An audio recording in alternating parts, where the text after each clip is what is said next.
Kannada channel. ನೋಡಿ friends, ನಾನು ಬೆಂಡೆಕಾಯಿ ಸೆಂಡಿ ಮಾಡಿ ತೋರಿಸ್ತಾ ಇದ್ದೆ. ನಮ್ಮದೇ ಬೆಂಡೆಕಾಯಿ ಆತಾಯಿತು, ಸುಮ್ಮನೆ ಹಾಳು ಮಾಡೋದಕ್ಕೆ ಹೇಳಿ ಒಂದು ಸೆಂಡಿಗೆ ಸಹ ಮಾಡಿ ಇಟ್ಕೊಂಡು ಬಿಡುವ ಹೇಳಿ. ಮಳೆಗಾಲದಲ್ಲೆಲ್ಲ ಹೈ ಕ್ಲಾಸ್ ಆಗುತ್ತೆ ಫ್ರೆಂಡ್ಸ್. ನಾವು ನೋಡಿ ಹೀಗೆ ಚೊಟ್ಟು ತೆಗೆದು ಹೀಗೆ ನೋಡಿ ಇದನ್ನು ಹೀಗೆ ಸಿಕ್ಕೊಂಬ ಫ್ರೆಂಡ್ಸ್.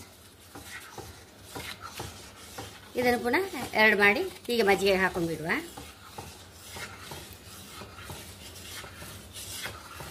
ಸಣ್ಣದಿದ್ದದು ಇಡೀ ಹಾಕೊಂಡು ಬಿಡ್ತಾ ಇದ್ದೆ.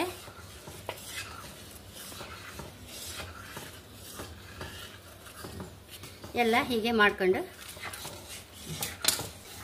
ನೋಡಿ ಫ್ರೆಂಡ್ಸ್, ಇದಕ್ಕೆ ಬೇಕಾದಷ್ಟು ಉಪ್ಪು ಹಾಕೊಂಡು ಬಿಡುವ. ಇದನ್ನು ಹಾಕ್ಕೊಂಡು ದಿನ 3 ದಿನ ಹೀಗೆ ಮಚ್ಚುತ್ತಾ ಇರ್ಬೇಕು ಫ್ರೆಂಡ್ಸ್ ಮಜ್ಜಿಗೆಯಲ್ಲೇ. ಆಮೇಲೆ ಬಿಸಿಲಲ್ಲಿ ಒಣಸೋಕ್ಕೆ, ಆಮೇಲೆ ಮತ್ತೆ ತೋರಿಸ್ತೇನೆ ನಾನು ಫ್ರೆಂಡ್ಸ್. 3 ದಿನ ಆಯಿತು. ಈ ಬೆಂಡೆಕಾಯಿ ಮಜ್ಜಿಗೆ ನೀರು ಮಜ್ಜಿಗೆ ಒಳಗೆ ಹಾಕಿಟ್ಟು ಇವತ್ತೀಗ ಇದನ್ನೆಲ್ಲ ಹಿಂಡಿ ಇದಕ್ಕೆ ಹಾಕೊಂಬ ಫ್ರೆಂಡ್ಸ್. ನೋಡಿ ಹೀಗೆ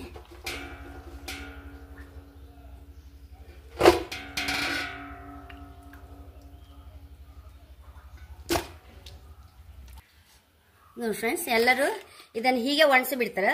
ಆದರೆ ನಾನು ಏನು ಚೂರು ಇದಕ್ಕೆ ನೋಡಿ ಹಸಿಮೆಣಸು, ಇಂಗು, ಬೇವಿನೆಲೆ,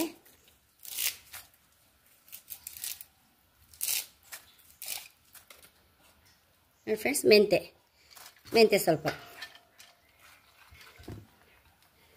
1 ಕಪ್ ಫಸ್ಟ್ ಮೆಂತೆ ನಿನ್ನೆ ನೆನೆಸಿಟ್ಟಿದೆ. ಇದನ್ನು ಅರ್ದು ಇದಕ್ಕೆ ಮಿಕ್ಸ್ ಮಾಡಿ ಬಿಸಿಲಲ್ಲಿ ಒಣಸಿಬಿಡ್ತೆ ಫ್ರೆಂಡ್ಸ್. ಹರ್ಕೊಂಬರ್ತೆ ಇದನ್ನು ನೋಡಿ ಫ್ರೆಂಡ್ಸ್. ಎಲ್ಲ ಹರ್ಕೊಂಬಂದೆ. ಮೆಂತೆ, ಮೆಣಸು, ಬೇವಿನೆಲ್ಲ, ಇಂಗು, ಉಪ್ಪು ಎಲ್ಲ ಹಾಕಿ ಆಯ್ತಲ್ಲ ಸುರಿಗೆ. ಇದನ್ನೀಗ ಇದಕ್ಕೆ ಮಿಕ್ಸ್ ಮಾಡ್ಕೊಂಬ.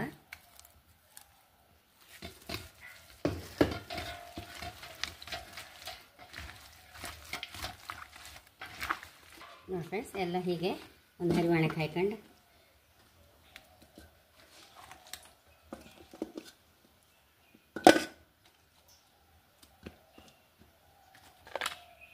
ನೋಡಿ ಫ್ರೆಂಡ್ಸ್, ಎಲ್ಲ ಹೀಗೆ ಹರಿವಾಣಕ್ಕಾಗಿ ಬಿಸಿಲಿಗೆ ಇಟ್ಕೊಂತೆ.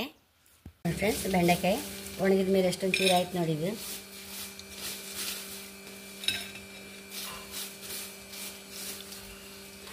ಇದನ್ನೀಗ ಕಾಸಿ ತೋರಿಸ್ತೇನೆ ಫ್ರೆಂಡ್ಸ್.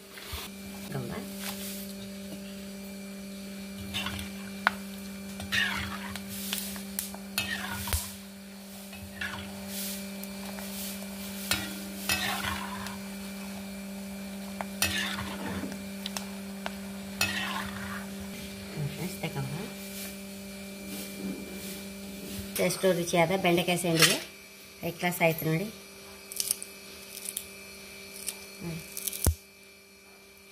ಹುಡಿ ಆಗ್ತಾಯಿತ್ತು, ಗರಿ ಆಯ್ತು ಫ್ರೆಂಡ್ಸ್. ನಾನು ಮತ್ತೆ ಬರೀ ಬೆಂಡೆಕಾಯಿ ಅಲ್ಲದೆ ಅದಕ್ಕೆ ಮೆಣಸು, ಉದ್ದಿನಬೇಳೆ ಎಲ್ಲ ಹಾಕಿದ್ರಿಂದ ಒಂದು ಹೊಸ ಟೇಸ್ಟ್ ಸಹ ಇತ್ತು ಫ್ರೆಂಡ್ಸ್ ಅದು.